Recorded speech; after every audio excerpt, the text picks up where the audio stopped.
So I finally finished the financial services report on GameStop. I want to give you some of the key takeaways from this report. Just know this is not at all a comprehensive list because there was a lot of really awesome points. Number one is it was really funny. I did not get tired of seeing the word meme stock splattered all over this massive government report. You have these internal conversations and screenshots from different emails and text messages.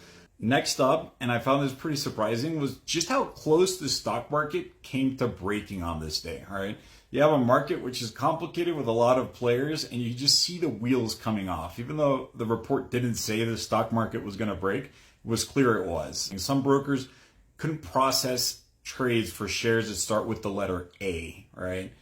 You had some brokers that ran out of unique IDs to assign to the trades every time somebody submits an order. They just ran out of numbers, so they had to stop for the day. But the scariest one is a little bit difficult to explain. You have this entity called the DTCC, which acts as kind of the glue between all these market participants.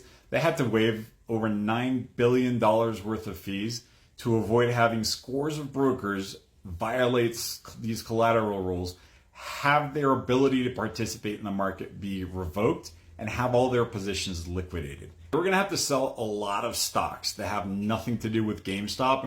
The next one deals with Robinhood. I guess it only has 6 market makers that it works with. These are companies like Citadel, right? The ones that process the payment for order flow shares.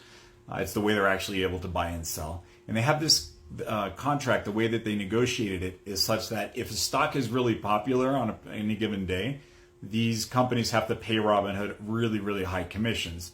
Now, when this GameStop event was taking place, these companies were losing so much money, they were threatening to pull the plug on Robinhood altogether, leaving them unable to basically buy and sell any shares. So this forced Robinhood and these market makers to renegotiate on the fly in the middle of all this chaos, the fee structures and how they're supposed to be working. Otherwise, Robinhood would have been left empty-handed. As far as what the recommendations the report makes, what changes we can expect to see, most of them are going to happen behind the scenes. It deals with oversight and liquidity requirements. But there's one that caught my attention, which is worth mentioning, which was the ability to halt meme stocks.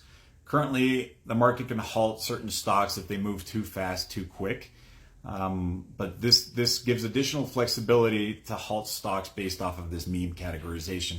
Sounds kind of silly, but it's actually pretty smart, because had they had the ability to halt things based off of its meminess, they could have basically given the market a pause while the plumbing that was breaking down was fixed. And this could potentially have had a really different outcome for GameStop.